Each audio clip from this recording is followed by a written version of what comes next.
मेरा यीशु पवित्र है। हालेलुया आमीन, हालेलुया आमीन, हालेलुया आमीन, हालेलुया आमीन, हालेलुया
चर्चमध्ये अजून जागा आहे आणि आपल्याला वाटतं की आपण चर्चमध्ये बसून देवाचं वचन ऐकावं, तर आपण इथे येऊ शकतात. अजून जागा आहे चर्चमध्ये. आपण या पुरुषांच्या बाजूला जागा आहे, खाली पण आहे. बाहेर उन्हात बसण्यापेक्षा आपण आतमध्ये या. त्यावेळेस आम्ही आळीपाळीने वाचण्याकरिता स्तोत्र संहिता 66 आपण काढूया. स्तोत्र 66 आळीपाळीने वाचणार आहोत आणि त्यानंतर प्रेषितांचा विश्वास मतांगीकार एकत्रित आपण बोलणार आहोत. स्तोत्र 66 आपल्याला मिळालं असेल. वचनाचा आदर करूया आणि आपल्या स्थानावर आपण सर्व उभं राहूया. अहो पृथ्वीवरील सर्व लोक हो, देवाचा जय जयकार करा. त्याच्या नावाचा लेखागा, त्याची गौरव स्तुती करा. देवाला म्हणा, तुझी कृत्य किती भयप्रद आहे. तुझ्या महाबळामुळे तुझे वैरी तुझ्या अधीन होतात. सर्व पृथ्वीवरील लोक तुझे स्तोत्र गातील, तुझ्या नावाची स्तोत्र गातील. अहो या देवाचे कृत्य पहा. तो आपल्या कृतींनी मानव जातीस धाक बसवितो. त्याने समुद्राची तोडणी केली, एक नदी पूर्णपणे पार केली. तेव्हा आम्ही त्याच्या ठाई हर्ष पावलो. तो आपल्या सामर्थ्याने सर्व काळ सत्ता चालवितो. त्याचे नेत्र राष्ट्रास निर्भूत पाहतात. बंडखोरांनी आपली मान ताठ करू नये. आमच्या देवाचा धन्यवाद करा. त्याच्या स्तुतीचा घोष ऐकले असा करा. त्यानेच आमच्या प्राणांचे रक्षण केले. त्याने आमचे पाय ठेवू दिले नाहीत.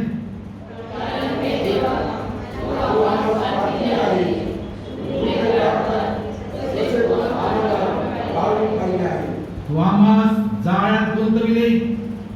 तू आमच्या कंबरेला भारी ओझे बांधले. तू मनुष्याला आमच्या डोक्यावर स्वार करायला लावले. आम्ही व पाण्यात सापडलो, तरी तू आम्हास बाहेर काढून समृद्ध स्थळी आणले. मी होमार्पणे घेऊन तुझ्या मंदिरात येईन. तुला केलेले नवस फेडेन. संकटात असतात देवी आपल्या पोटाने उपचार केले. देवी आपल्या पोटाने केले. मेंढ्यांच्या दुपासहित पुष्ट पशूंचे होम मी तुला अर्पीन. बोकडासह मी घोडे अर्पीन. ओ देवाचे भय करणारे सर्व जन, तुम्ही या ऐका. ज्याने भारतासाठी जे केले आहे ते मी सांगतो. मी आपल्या मुखाने त्याचा धावा केला. माझ्या जिभेवर त्याचे स्तवन होते. दुष्कर्माचा विचार असता तर प्रभू माझे न ऐकता. देवाने ऐकलेच आहे. माझ्या प्रार्थनेच्या वाणीकडे त्याने लक्ष दिले आहे. देवाचा धन्यवाद हो. नरकाची प्रार्थना त्याने माझ्यावरची छाया काढून घेतली नाही. देवा त्याच्या वाचलेल्या सत्य आणि पवित्र वचनाद्वारे आम्हाला आशीर्वाद करू. यावेळेस एकत्रित रीतीने आपण प्रेषितांचा विश्वास मतांगीकार आपण प्रकट करणार आहोत.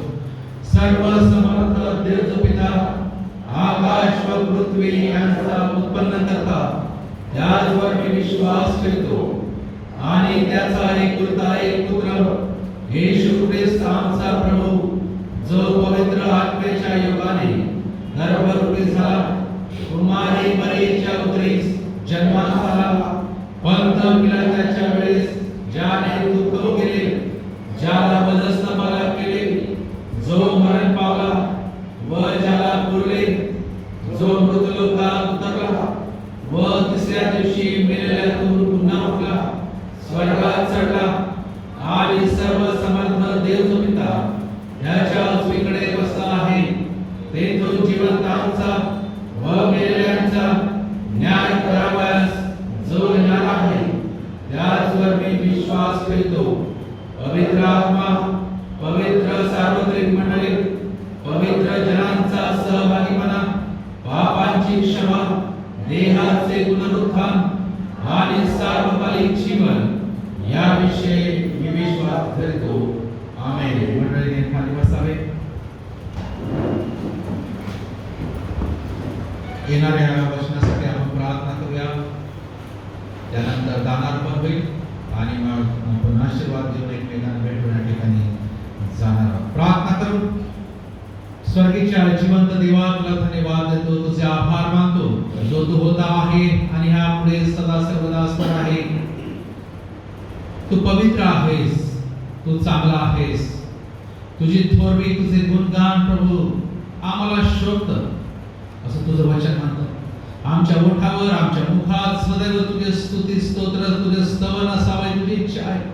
तू केलेल्या अद्भुत कृत्यांबद्दल, सर्व चांगुलपणाबद्दल, तुझ्या सर्व अभिवचनाच्या पूर्ततेबद्दल, तू दिलेल्या आशीर्वादांबद्दल, तुझी कृपा, करुणा, दया, प्रीती, शांती, कितीतरी गोष्टी प्रभू ज्या आम्हाला दिसतात, आम्हाला दिसत नाही, अशा सर्व गोष्टींबद्दल आम्ही तुला धन्यवाद देतो, तुझे आभार मानतो. मागील सप्ताहापासून आम्हाला तुझ्या मंदिरात येण्यासाठी प्रभू संधी दिलेली आहे आणि म्हणून तुझे आभार मानतो. त्या संधीचा लाभ आम्ही प्रत्येकाने घ्यावा. जरी विभागाप्रमाणे आमची भक्ती होत आहे 2 शिफ्ट मध्ये, तर प्रभू ज्या विभागामध्ये ज्या भक्तीची वेळ आहे त्यामध्ये सर्व कुटुंबाने हजर राहावं. तुझं दर्शनाला उत्सुक असावं, तुला भेटण्यासाठी आतुर असावं. तो उत्साह, तो उमंग, तो आनंद प्रभू आमच्या अंतःकरणात दिसून यावा आणि म्हणून प्रभू त्या गोष्टी आम्हाला आमच्यासोबत तू घडवून आण. पुष्कळ वेळेला प्रभू आमच्यामध्ये थंडपणा दिसतो, पुष्कळ वेळेला प्रभू आमच्या जीवनात अडथळे नाही, पुष्कळ वेळेला आमच्या जीवनात प्रभू नको त्या गोष्टी आहेत ज्यामुळे प्रभू आम्ही तुला भेटू शकत नाही आणि म्हणून तुझ्या लोकांवर प्रभू तू दया कर, या मंडळीवर तू दया कर आणि या मंडळीचा खरोखर तारणारा तो प्रभू, उत्तम मेंढपाळ तो प्रभू आणि या कळपाला प्रभू तुझ्या वचनाच्या मार्गदर्शनाने, त्या प्रकाशामध्ये चालण्यासाठी प्रभू तू आमचं सर्वांचं सहाय्य कर. याही सप्ताहामध्ये सर्वांची काळजी घे.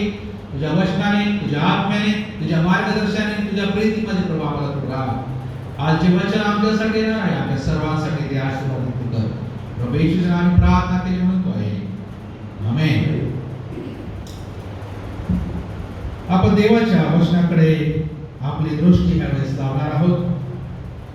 आपल्याला वेळेचं बंधन आहे म्हणून पुष्कळ गोष्टी आपण ज्या पारंपरिक रीतीने चर्च सर्व्हिस मध्ये करायचो त्या थोड्या बदल करण्यात आल्या आहेत, जेणेकरून देवाचं वचन ऐकण्यासाठी जास्तीत जास्त वेळ आम्हाला मिळू शकेल. आजच्या मननासाठी आपण काढूया नीतिसूत्र याचा 20वा अध्याय आणि त्याचं 22वा वचन. जर कोणाला सापडलं आपण ते वाचणार आहोत.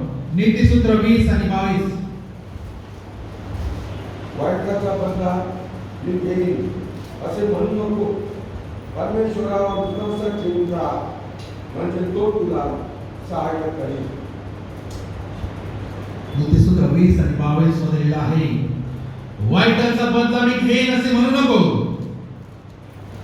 परमेश्वरावर भरोसा ठेवून राहा, म्हणजे तो तुला सहाय्य कर. आज त्याची आधीची त्याच्यानंतरची काही वचनं आपल्याला अधिक समजावी म्हणून मी वाचतो. ती म्हणजे वचन 17, वचन 26 आणि वचन 30 हे आपल्यासाठी वाचतो. 17 दिला आहे, लबाडीची भाकर मनुष्यास गोड लागते, पण मग त्याच्या तोंडात माती पडते. 26 वचन, सुज्ञ राजा दुर्जनास पाखडून टाकितो, त्याचवर चाक फिरवून त्यांची मळणी करतो. आणि 30 जखम करणारे घाल आणि वर्मी लागणारे फटके दुष्टतेचे शालन करतात. सोडू नका आपला विषय आजचा आहे. पुष्कळ ठिकाणी रागाविषयी, सुडाविषयी, दुष्टतेमुळे होणाऱ्या वातावरणाविषयी, परिणामाविषयी, निधनाविषयी, सैतानाच्या कार्याविषयी, त्याच्या सावत्याविषयी, न्यायाविषयी पुष्कळ गोष्टी जर त्याचं मूळ पाहिलं आम्ही तर ते कुठेतरी सुडापासूनच आहे. आणि सूड कोण घेतो? ज्याच्या अंतःकरणामध्ये राग बसलेला आहे ती व्यक्ती. जी व्यक्ती ख्रिस्ती आहे, राग सर्वांना येतो आणि यायला पाहिजे. इमोशन्स आमचे. ज्याला राग नसेल त्याच्याविषयी विचार करावा. येशूला देखील राग आला. राग येणं काय वाईट नाही. रागाच्या भरात काही चुकीचं करणं ते वाईट आहे. आणि म्हणून पवित्र शास्त्र म्हणतं तुम्ही रागात असता सूर्य मावळू नये. म्हणजे ज्या दिवसाचं त्या दिवसापर्यंत ठीक आहे, ते कॅरी फॉरवर्ड करणं, ते पुढे करणं, ते कंटिन्यू करणं, हे काय ख्रिस्ती मनुष्याचा स्वभाव नाही, ही काय ख्रिस्ती पद्धत नाही, ही काय विश्वासाची ओळख नाही, ती काय राग आहे. पण तो किती वेळ आहे? दिवसभर सूर्य मावळेपर्यंत. सूर्य मावळता कामा नये. आणि असे किती सूर्य मावळून गेले तो रागाचं रूपांतर कपटामध्ये, कपटाचं रूपांतर सूड बुद्धीमध्ये पुष्कळांच्या जीवनाला ग्रासून टाकलेला आहे. सूड उगवू नका. या ठिकाणी जे शास्त्र भाग आम्ही वाचलेला आहे, वाईटाचा बदला मी घेईन असे म्हणू नको, असे म्हणूच नको. परमेश्वरावर भरोसा ठेवून राहा, म्हणजे ते तुला सहाय्य करीन. लबाडीची भाकर मनुष्यास गोड लागते. भाकरीचा आणि लबाडीचा काय संबंध?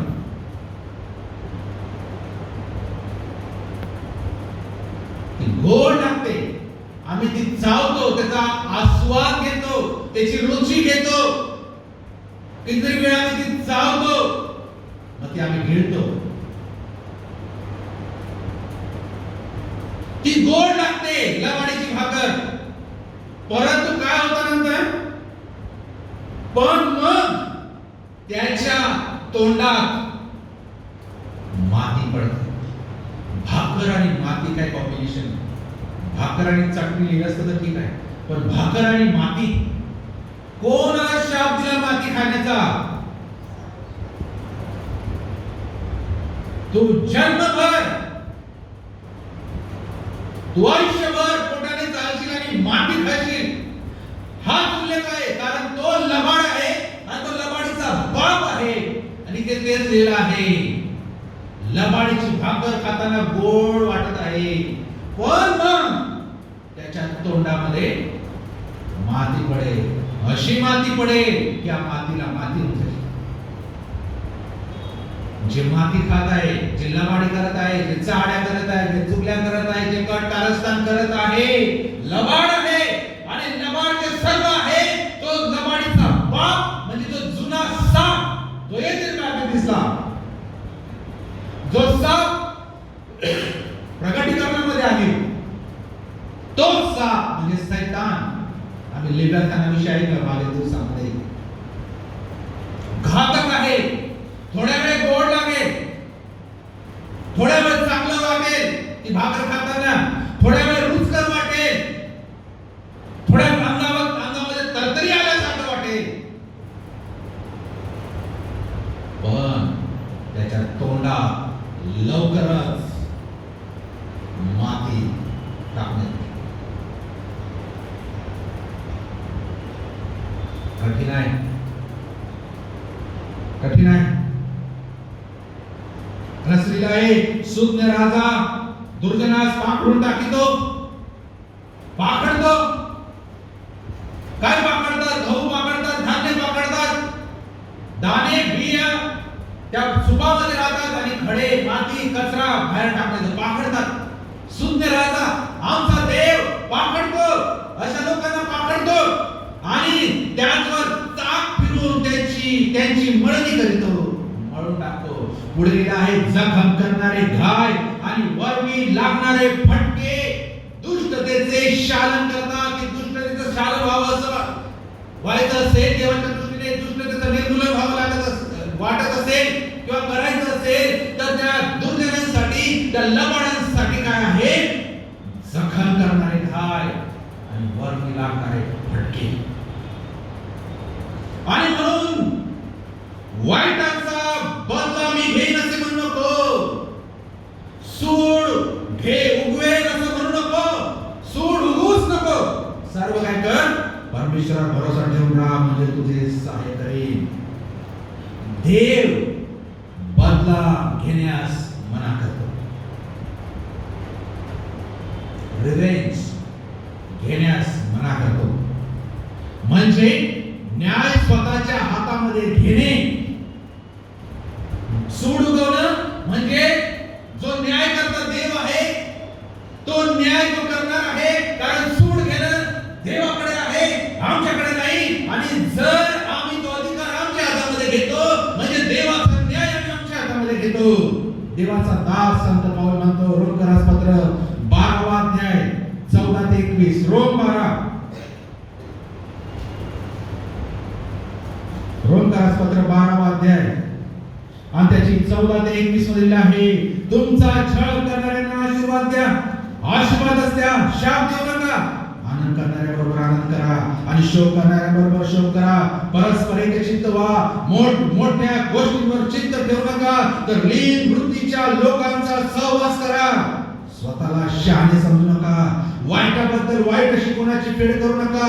सर्व मनुष्याच्या दृष्टीने जे सात्विक ते करण्याकडे लक्ष ठेवा. शक्य तर सर्व माणसांबरोबर तुम्हाकडून होईल तितके शांतीने राहा. प्रियजन हो, सोडू नका, देवाच्या क्रोधाला वाट द्या. कारण शास्त्र एक आहे की सूड घेणे माझ्याकडे आहे, मी फेड करीन असे प्रभू म्हणतो.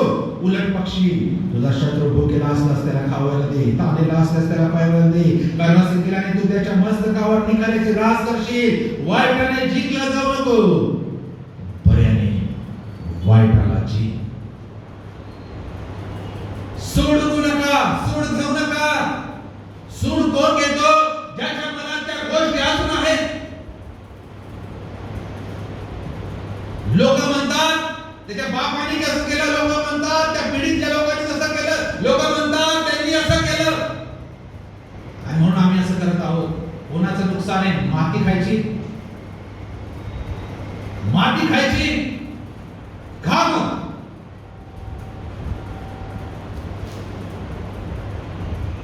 याकोबाला आशीर्वाद दिल्यामुळे एसावाला त्याने एसावाबरोबर वैर धरलं. आम्ही वाचतो उत्पत्तीचं पुस्तक 37वा अध्याय 41 वचन. कोणते वाचा? उत्पत्ती 27 आणि 41.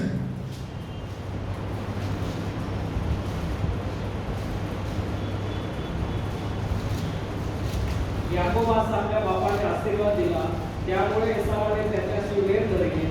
एसावाने आपल्या मनाशी म्हटले, माझ्या बापाचे सूतक धरण्याचे दिवस जवळ आले आहे. त्यानंतर मी आपला भाऊ याकोब यास जीवे मारेन.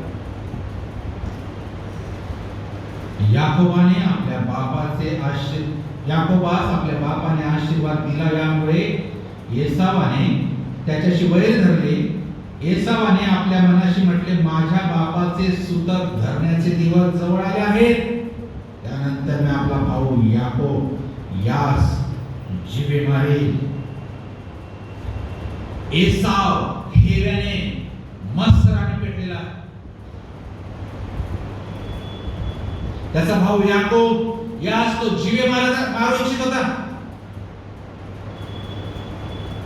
एसावाने देवाची जागा घेतली. कारण देव म्हणतो सूड घेणे व उसने फेडणे देवाकडे आहे.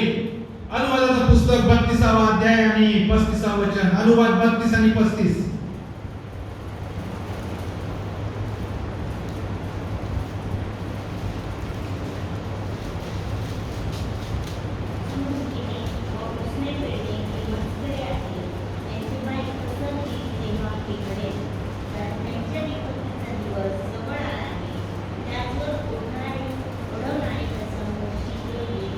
सूड घेणे व उसने फेडणे हे माझ्याकडे आहे. त्यांचे पाय घसरतील तेव्हा हे घडेल, कारण त्यांचा संकट काळ जवळ आला आहे. त्यांच्यावर ओढवणारे प्रसंग लवकर येत आहे. बी पेशन्स, धीर धरा. होत आहे चुकीचं आज आमच्या बरोबर, माझ्या बरोबर. परिस्थिती वेगळी आहे, राग आहे, दुःख आहे,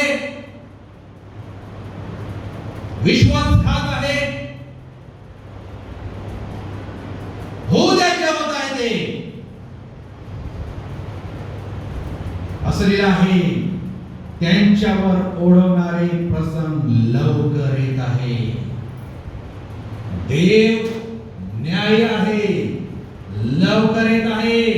सोड घेणे, उसने फेडणे हा शब्द फार महत्वाचा आहे. उसने फेडणे म्हणजे कोणाचे पैसे उसने घेतले परत फेडणे हा भाव नाही त्याच्यातला.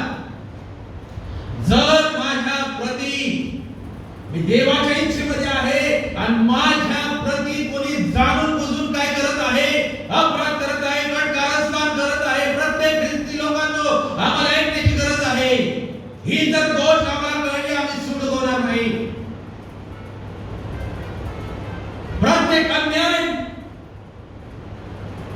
प्रत्येक खोट्या गोष्टी, प्रत्येक वस्त्रामध्ये मापामध्ये फरक, काहीतरी मनसुबे, काहीतरी स्वार्थ घेऊन काहीतरी करणं, आणि ह्याबद्दल जर मी सोडवत नाही तर एक प्रकारे उसणं राहतं. उसणं देवाकडे, देवा या सर्व गोष्टी होत आहे, मी तुझ्याकडे देतो, तू बघ काय करायचं ते. हे उसणं आहे जे परतफेड कितीतरी वेळ, कितीतरी पटीने देव ते परतफेड करेल. 100 पट परतफेड करेल जर मी जशास तसे उत्तर देईल. एखाद्या बरोबर माझं वैर आहे, एखाद्या बरोबर जर माझं भांडण आहे, एखाद्या बरोबर माझा अबोला आहे, जे काही आहे, आणि त्याने माझं वाईट केलं, मी त्याचं वाईट करायला गेलो, एखाद्या माझ्या लेवलने मी वाईट करू शकेल किंवा त्याला त्रास देईल. तेवढंच करेल, त्याच्या पलीकडे काय करेल. पण ह्या सर्व गोष्टी घडत असताना देखील या गोष्टी जर मी देवाच्या हातात देतो, देवावर सोपवितो, देवावर भरोसा ठेवून मी शांत राहतो, देव उसने फेडेल. देवाला उसने दिलं आहे. मी एका ठिकाणी गेले, जो गरीबाला दया करतो तो परमेश्वराला उसने देतो. हाच भाव आहे. जर मी शांत आहे, या सगळ्या गोष्टी पाहून देखील मी शांत आहे, मी देवाला सांगितलं, देवा हे उसने आहे तुझं, तू फेड. जेव्हा देव फेडेल तो म्हणतो त्यांची वेळ लवकर येत आहे. जास्त वेळ लागणार नाही, लवकर येत आहे. देव नक्कीच फेडणार आहे.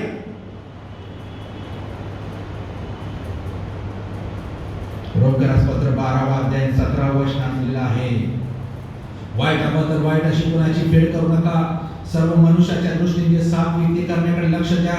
शक्य तर सर्व माणसांबरोबर तुम्हाला होईल तितके शांतीने राहा. प्रियजन सोडू नका तर देवाच्या क्रोधाला वाट द्या. कारण असा शास्त्र काय की सोड घेणे माझ्याकडे आहे, मी फेड करीन असे प्रभू म्हणतो. उलट पक्षी तुझा शत्रू भुकेला असता त्याला खावयास दे, कामलेला असता त्याला प्यावयास दे. कारण असे केल्याने तू त्याच्या मस्तकावर निखऱ्याची रास करशील. वाईटाने जिंकला जाऊ नको तर बऱ्याने वाईटाला जिंक. कितीही काय केलं आम्हाला त्याला जिंकू द्यायचं नाही, आम्हाला हारायचं नाही, आम्ही शांत राहायचं. बरेच काय उलट बरे करण्याने आम्हाला त्याला जिंकायचं आहे. समोरचा व्यक्ती काय करत आहे आमची ड्युटी नाही, मी काय करणार आहे ही माझी जबाबदारी आहे. समोरचा व्यक्ती त्याच्या मागे असलेल्या सैतानी शक्ती आम्हाला प्रवोक करतात, आम्हाला उत्तेजित करतात, आम्हाला नको त्या गोष्टी करण्यास भाग पडतात, त्या ट्रॅक वरून त्या धावेवरून आमचं लक्ष डायव्हर्ट करतात, आमचा फोकस आम्हाला ठेवू देत नाही. हे सगळे सैतानाची चाल, सैतानाचे मनसुबे, सैतानाचे योजना आहेत. आम्हाला फक्त बरं करत राहायचं. तेसनिकरास पत्र 5वा अध्याय 1 तेसनी 5 आणि 15 मध्ये आहे, कोणी कोणाचे वाईटाबद्दल वाईट करू नये म्हणून जपून राहा.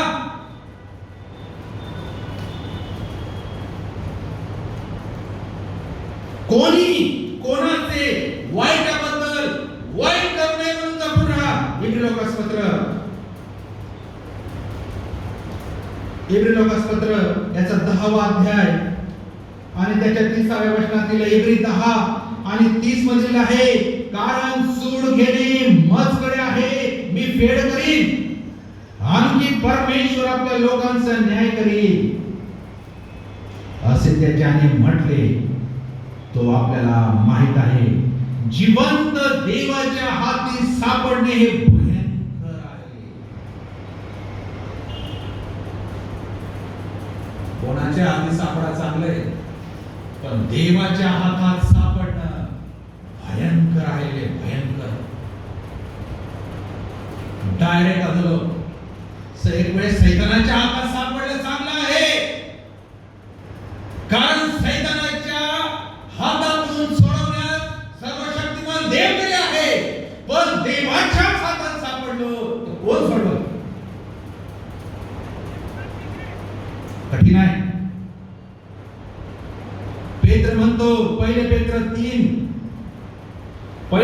3 आणि 9 ते 12 मध्ये आहे, वाईटाबद्दल वाईट, निंदेबद्दल निंदा असे करू नको, तर उलट आशीर्वाद द्या, कारण आशीर्वाद हे वरदान मिळण्यासाठी तुम्हाला पाचारण करण्यात आले आहे. कारण जीविताची आवड धरून चांगले दिवस पाहावे अशी ज्याची इच्छा असेल, त्याने वाईटापासून आपली जीभ व कपटी भाषणापासून आपले ओठ आवरावे, त्याने वाईटाकडे पाठ फिरवून बरे ते करावे, त्याने शांतीच्या प्राप्तीसाठी झटावे व तिचा मार्ग धरावा. कारण परमेश्वराचे नेत्र नीतिमानावर असतात व त्याचे कान त्यांच्या विनवणीकडे असतात. तरी वाईट करणाऱ्यावर परमेश्वराची करडी नजर असते किंवा आहे. नीतिमानांच्या प्रार्थनेकडे, नीतिमानांच्या विनंतीकडे असं लिहिलं आहे, परमेश्वराचे कान असतात. पण वाईट करणाऱ्यांवर परमेश्वराची करडी नजर आहे. फक्त तो पाहतच आहे, ठीक आहे, बघतो तुम्हाला, ठीक आहे, करडी नजर आहे.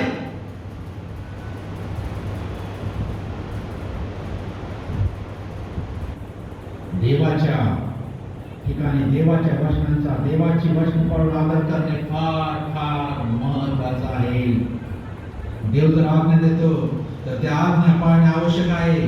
बदला घेणे म्हणजे स्वतःच्या हातामध्ये न्याय घेणे आहे. बरेच देवाचे लोक क्षमा केले असं दर्शवितात, परंतु वेळ आली की बदला घेतात. तेव्हा तू असं केलं होतं, आठवतं का? सूड घेतात. म्हणजे माझी गणना पवित्र जनांमध्ये कसं काय होऊ शकते?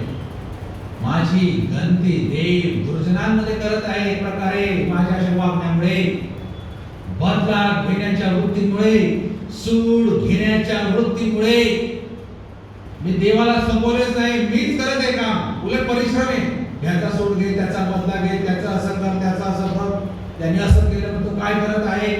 किती मोठं काम सैतानाने दिलं आमच्यावर, बापरे, विदाऊट पेमेंट. उलट देवावर सोडून देऊया, बघाल तो काय करायचं ते. आम्ही जो ख्रिस्ती व्यक्ती त्याचा राग दुसऱ्या दिवशी कॅरी करतो तो ख्रिस्ती नाही. पश्चाताप करायची वेळ. जो ख्रिस्ती म्हणणारा व्यक्ती मी बदला घेईल असं म्हणतो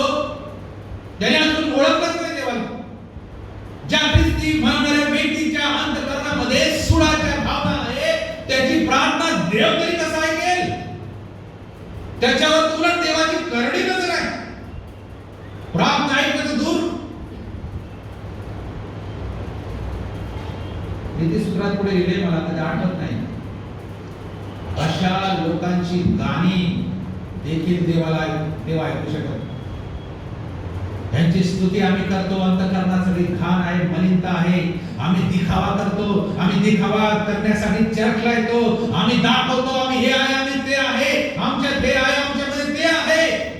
आणि पण अंतःकरणामध्ये सूड आहे, अंतःकरणामध्ये बदला घेण्याची वृत्ती आहे. अशांची प्रार्थना देव तरी ऐकत कशी काय? हा प्रश्न आम्ही विचारायला पाहिजे.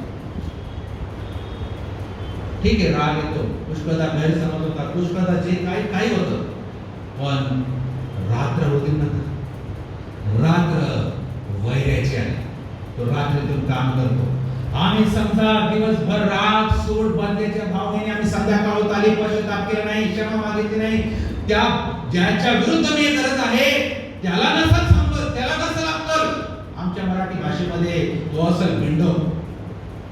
आम्हाला तर कळतं ना, मग आम्ही जाऊ, आम्ही सांगू, आम्ही करू. कारण जर रात्र झाली, काही होऊ शकतं. रात्र झाली, दुष्ट येतो आणि निधन करतो रात्रीतून. सगळे वाईट धंदे रात्री होतात, चोऱ्या रात्री होतात. रात्र कोणाची आहे?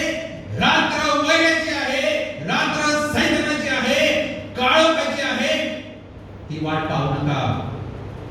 सूर्य मावळ्याची वाट पाहू नका. त्याच्या आतच सर्व नीट करायला का सांगितलं?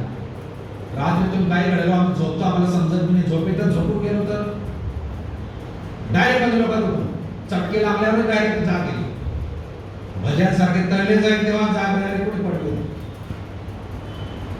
काय मिळेल काय? अनंत कालपर्यंत फक्त यातना, यातना आणि यातना. आणि त्याचं प्रमोशन नरक, न्यायानंतर. काय मिळेल? तिथे पण प्रमोशन आहे. पहिल्या धुलो आणि मग फार मोठं पद नरकामध्ये. सैतानाच्या हातात तो झाडायचे, भजे काढायचे. क्षमा न करता ख्रिस्ती लोक कसं काय झोपू शकतात? त्याला झोपच यायला पाहिजे नाही. खरं रिस्क आहे, रिस्क. बरं, मी जगलो रात्रीतून सकाळपर्यंत, पण ज्याला क्षमा करायची तो नसेल तर रात्रीतून कोणाची क्षमा मागणार? तो नाहीच आहे. हे एक रिस्क आहे.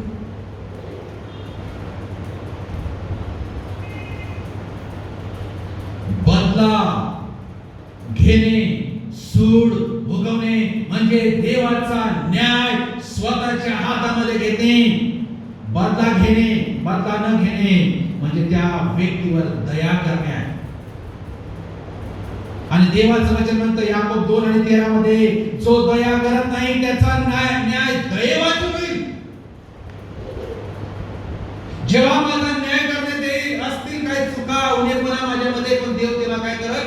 दया दाखवल. चला बाबा, आम्ही त्याला म्हणतो ढकलून पास करणार नाही, काय करत ढकलून पास केले आला असं. आता तर किती चांगले आहेत, कोरोना पिरियड मध्ये डायरेक्ट पास 10वीचे 12वीचे डायरेक्ट पास. परीक्षा ढकलून पास, ही दया आहे. काही काही असे विद्यार्थी होते ज्यांना विचारायला लिहिता वाचता आलं नाही, ते कोणतेही 10वी पास एवढे पर्सेंटेज आहे. वा, कस काय? तर परीक्षा झाली नाही. देव आहे माझ्याकडे, कोणी परफेक्ट नाही, पण त्या न्यायाच्या दिवशी माझा न्याय जर झाला तर देव दया दाखवल. नाही बाबा, काही चांगल्या गोष्टी पण ह्यांनी केल्या,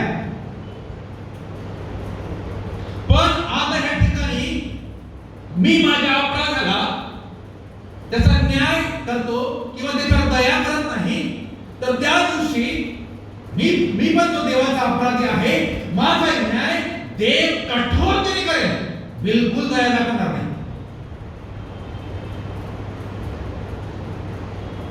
कारण आमचा देव भस्म करणारा अग्नी आहे. दुसरे शमूएल 16 आणि 12 मध्ये आम्ही जो वृत्तांत पाहतो, वाचताना आम्ही घरी वाचूया. दुसरे शमूएल 16 अध्यायामध्ये आहे की दावीद शिव्या देत असताना शांतपणे ऐकत होता. एक राजा, त्याचे सैनिक त्याच्याबरोबर चालले आणि शिमी नावाचा पुरुष व्यक्ती दाविदाला शिव्या देतात. आणि दाविदाच्या सैन्यामध्ये असलेला एक अधिपती म्हणजे सुरुवेचा पुत्र अभिषेक दाविदाला म्हणाला, दाविदाला राग आला नाही, पण त्या शिमीला, त्या अधिकाऱ्याला राग आला की माझ्या राजाला शिव्या देते. अशी मी काय नसताना याची अवकात नाही, याची लायकी नाही, याला समजत नाही काय होईल याचं, पण शिव्या देते. तो म्हणतो, या मेलेल्या कुत्र्याने माझ्या स्वामी राजा शाप द्यावा काय? मला हुकूम द्या, आम्ही डोके बोलतो. दावीद मना करतो.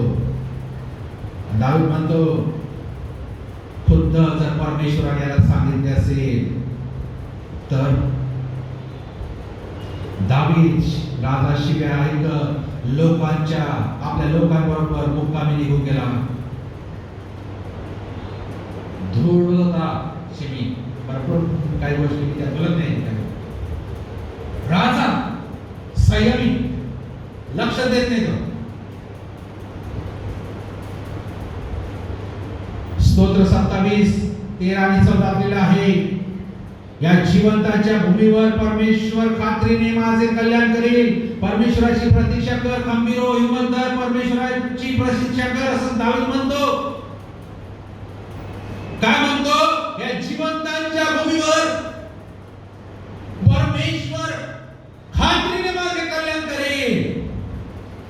येऊ द्या शिव्या, होऊ द्या अन्याय, होऊ द्या कटकारस्थान, या जिवंताच्या भूमीवर देव खात्रीने माझे कल्याण करेल, दावीद म्हणतो. स्तोत्र 37 जर आम्ही वाचलं, मी तर पूर्ण स्तोत्र इथे वाचणार होतो पण वाचत नाही. खूप महत्वाचं आहे स्तोत्र 37. देव त्याच्या लोकांना सहाय्य करणार आहे, त्याच्या लोकांना मुक्त करणार आहे, तारणार आहे.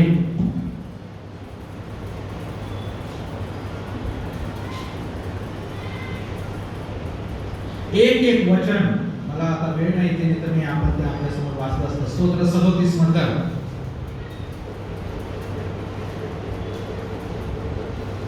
आठवं वचन लिहिलं आहे, राग सोडून दे, क्रोधाविष्टपणाचा त्याग कर, जळफळू नको.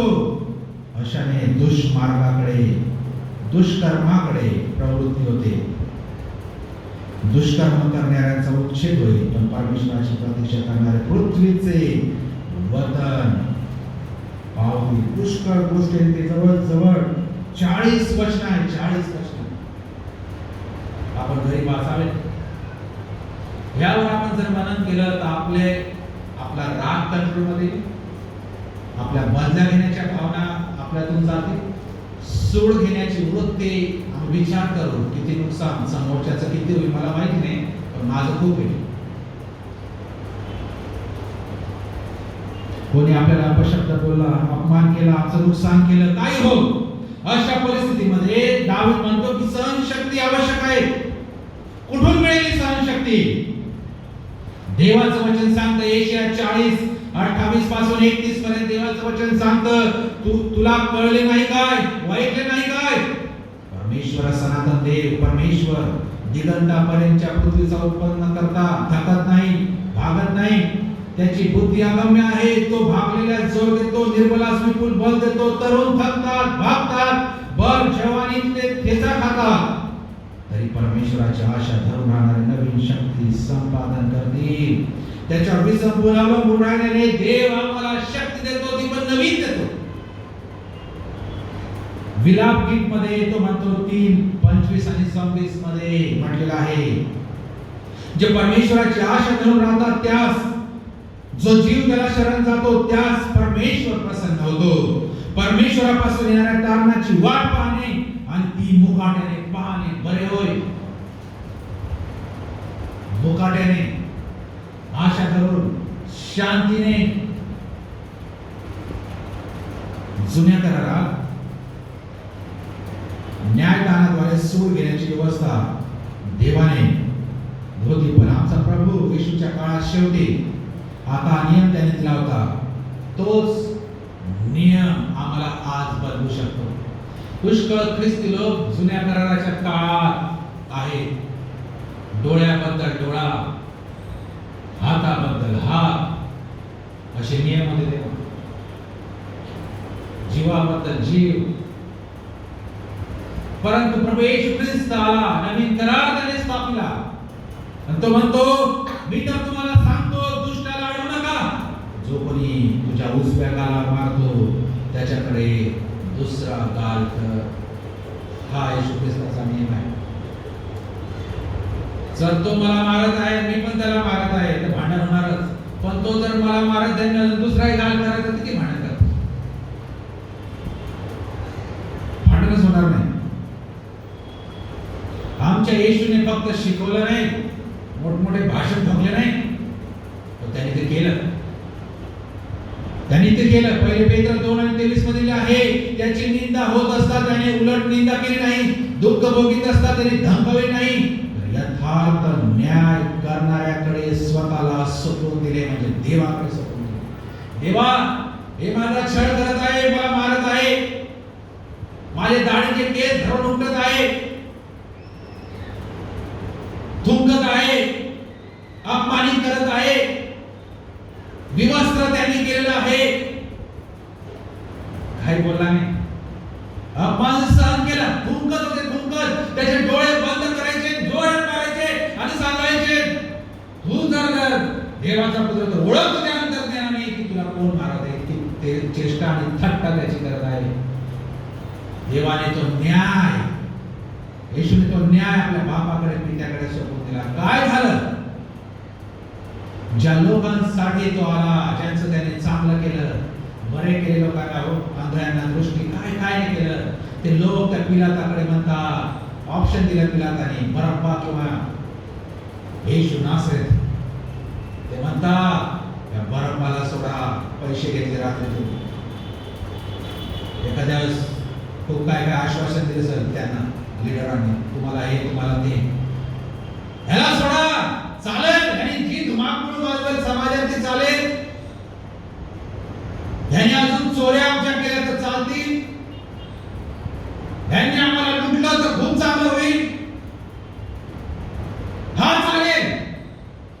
पण ज्याने तुमचं चांगलं केलं तो चालणार नाही. त्याला तर म्हणे वधस्तंभावर द्या. एवढा मोठा अपराध होता, वधस्तंभावर जाण्याचा अपराध केला होता. अरे अपराध त्या बरोबरी केला होता एवढा मोठा. जेव्हा ऑप्शन विचारण्यात आले तेव्हा देवाचे निवडलेले लोक म्हणतात, बरब्बाला सोडा. येशूने काय केलं? हा वाईटाबद्दल वाईट केलं नाही. येशूने फक्त एक शब्द उच्चारला असताना तो पिलात कुठे, हेरोद कुठे आणि कोण कुठे अजून सापडले नसते. येशू गप्प होता, कारण त्यांनी तो न्याय परमेश्वराच्या हातात सोपविला. त्यांनी त्या सर्व गोष्टी देवाच्या हातात दिल्या. आणि काय झालं? जर आम्ही इतिहासात पाहिलं, भस्मासुराचा उदय हे पुस्तक जर आपण वाचलं, येशूच्या मरणानंतर काय झालं? जे लोक ओरडत होते, पिलात म्हणतो, त्या निष्पाप व्यक्तीच्या रक्तात तर झाडा हिशोब माझ्यावर एवढे म्हणून तो हात धुतो. पण हे लोक म्हणतात, येऊ द्या आम्हावर, येऊ द्या आमच्या लेकरं बाळांवर.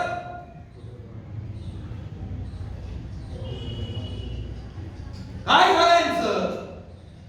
अशी जमिनीवरून धूळ उचलून अशी आकाशात घेत होता, तसे इस्रायल लोकांचे नंतर हाल झाले. त्यांचे सगळ्या देशात विखुरले गेले, पांगापांग त्यांची झाली, त्यांची लेकरं वर फेकली, भाल्यावर झेलली गेली. देवाने न्याय केला, भयंकर न्याय केला त्यांचा, सापडले नाही. आता कुठे हे चाले? येशूने घेतला नाही, बदला घेतला नाही, येशूने सोपवून दिलं. न्याय बदला, सूड हे सगळं डिपार्टमेंट आहे हे त्याच्याकडे आहे.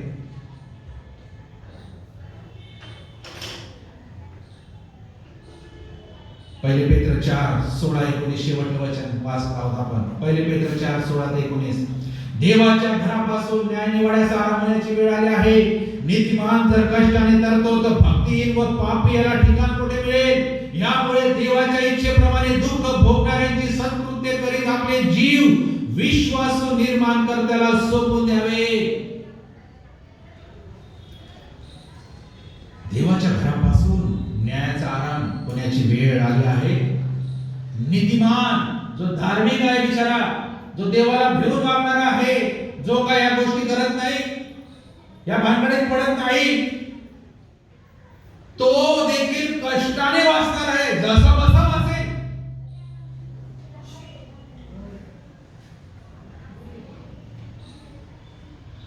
तर भक्तिहीन आणि पापी यांचं काय होईल? गंभीर इशारा आहे. असं तर नाही मी स्वतःला नीतिमान ख्रिस्ती शाळा मंडळीचा सभासद मनात स्वतःला मी खूप चांगला धार्मिकतेची भूमिका देऊन दिलेली आहे असं तर नाही ना. देवाच्या दृष्टीने मी भक्तिहीन आणि पापी तर नाही ना, हे पण चेक करावं लागेल. महासंकटाच्या काळात प्रभू करिता रक्तसाक्षी झालेले लोक, शेवट वचन अजून की क्षमा करा मी ते वाचतो. ते ओरडत आहे महासंकटाच्या काळात. शेवटचं वचन प्रगटी 6 आणि त्याची 9 ते 11 वचन असतो. प्रगटी 6 9 ते 11 मध्ये लिहिलं आहे. त्याने 5वा शिक्का फोडला तेव्हा मी वेदी खाली आत्मे पाहिले. ते आत्मे देवाच्या वचनामुळे व त्यांनी जी साक्ष दिली होती त्यामुळे जीवे मारलेल्या लोकांचे होते. ते मोठ्याने ओरडून म्हणाले, हे स्वामी, तू पवित्र व सत्य आहेस.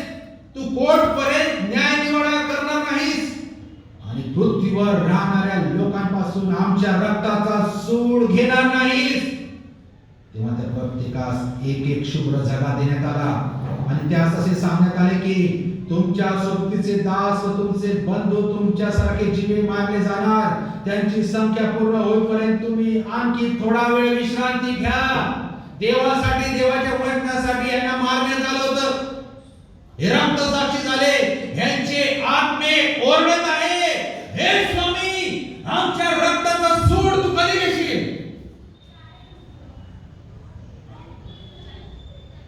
बेचैनला ओरडत आहे. प्रभूसाठी रक्तसाक्षी झालेले लोक सुडासाठी परमेश्वराकडे ओरडत आहे.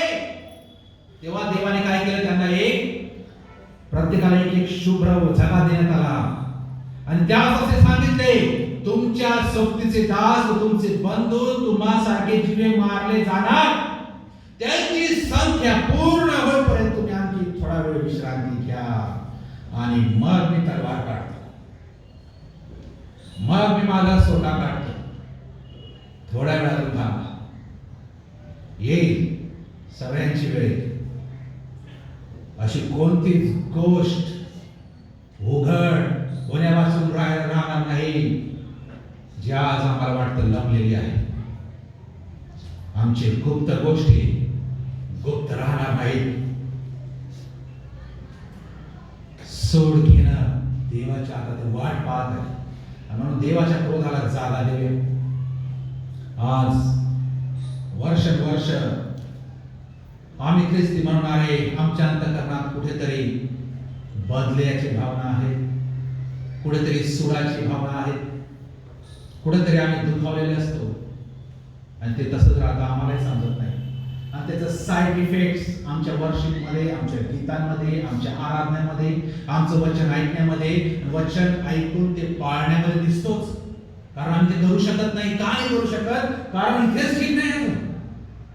मी माझ्या भावाचं तोंड पाहू शकत नाही.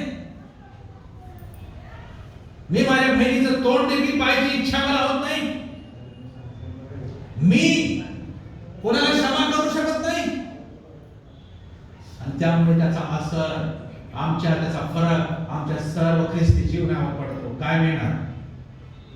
कोणाला काय मिळणार?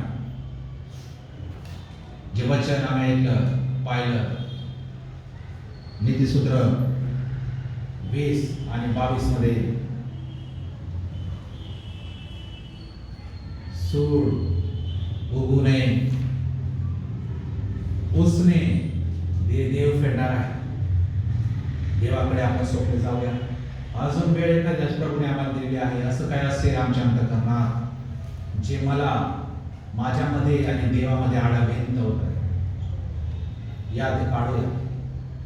एक पवित्र जीवन, एक देवाला आवडलेले जीवन असं आम्ही यावेळेस जगण्यासाठी देवाबरोबर आपण यावेळेस करणार आहोत. यावेळेस आपण दान घेणार आहोत.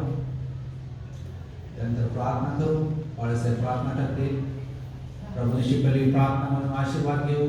सुवंत देव परात्परे गीत गाऊ.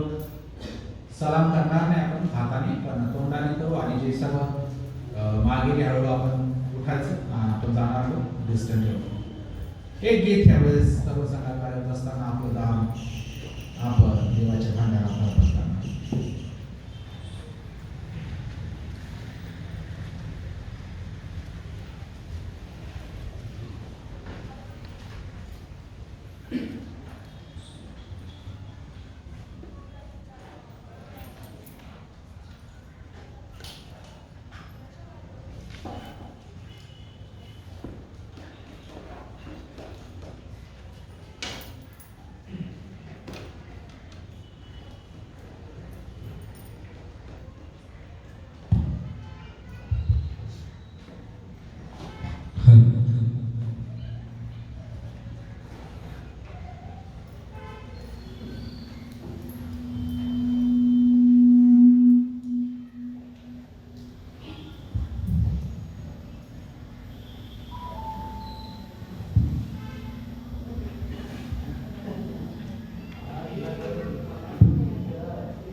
करना क्षमा किसी को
काम जिंदगी का करना क्षमा किसी को है काम आदमी का।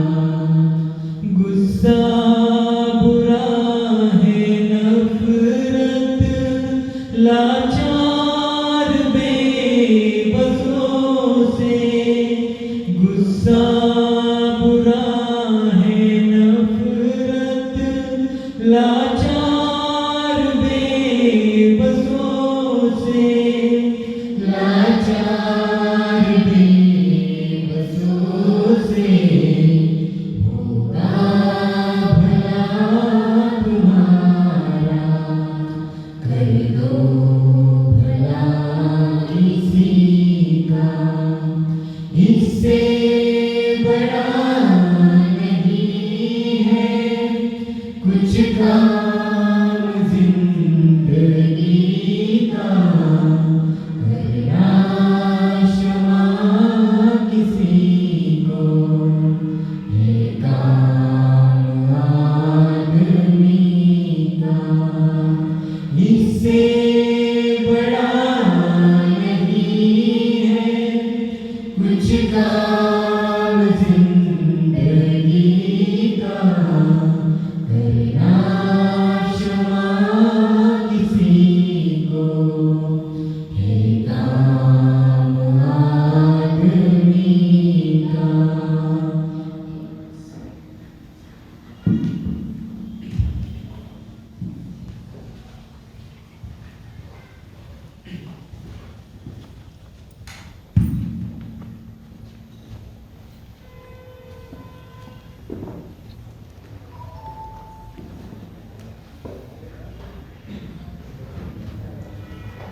प्रार्थना करू आपण.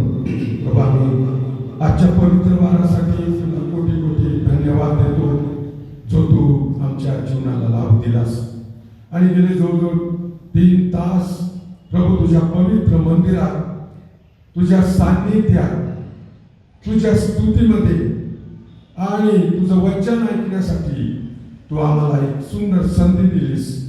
म्हणून मी तुझे मनापासून आभार मानतो.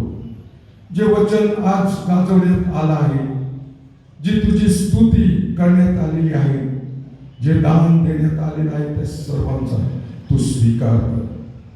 तुझी वचनं जी आम्ही ऐकलेली आहेत, पहिल्या शीटमध्ये तुझं गौरव आम्हाला करण्यासाठीच आमचा जन्म झालेला आहे. तू आम्हाला राखून ठेवलेला आहेस. आणि प्रभू, त्याचप्रमाणे सूड उगू नका, सूड घेणं माझ्याकडे आहे, मी फेड करीन. इतकं सुंदर वचन प्रभू तू आम्हाला आमच्या रोजच्या दैनंदिन जीवनामध्ये उपयोगात आणण्यासाठी तू दिलंस. म्हणून मी तुझे मनापासून आभार मानतो. जे दान तुझ्या प्रियजनांनी दिलेलं आहेस, त्या सर्वांवर तू आपला आशीर्वाद पाठव. हे दान तू आशीर्वादित आणि पवित्र कर. या दानाचा उपयोग तुझ्या गौरवासाठी, तुझ्या राज्याच्या वाढीसाठी, तुझ्या मंडळीच्या उन्नतीसाठी आणि आमच्या प्रत्येकाच्या आध्यात्मिक कल्याणासाठी उपयोगी होऊ दे. हे दान आम्ही तुझ्या स्वाधीन करतो. आजची भक्ती तुझ्या स्वाधीन करतो. येशूच्या नावात प्रार्थना केली म्हणतो आहे. आमेन.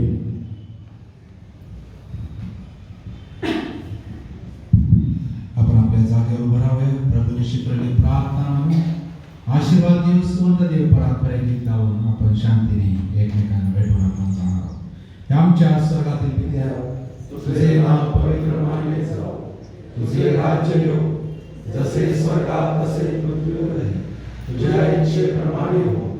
आमची रोजची भाकर आज आम्हाला दे, आणि जसे आम्ही आपल्या गुन्ह्यास सोडतो, तसेच तू आमची गुन्हे आम्हाला सोड, आणि आम्हास परीक्षेत आणू नकोस, तर आम्हाला सर्व वाईटापासून सोड.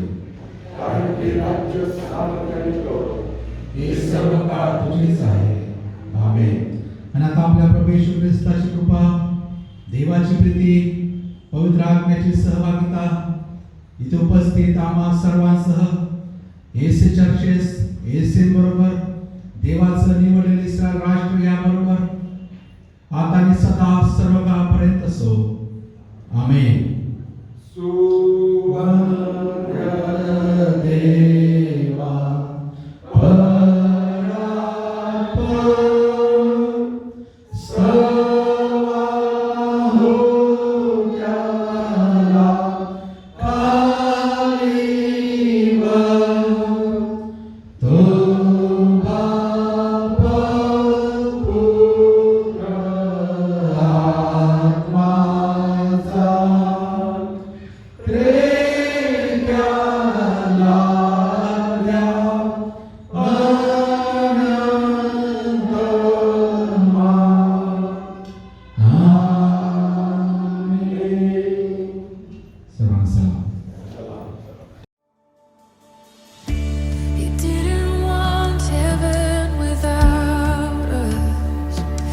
Jesus, you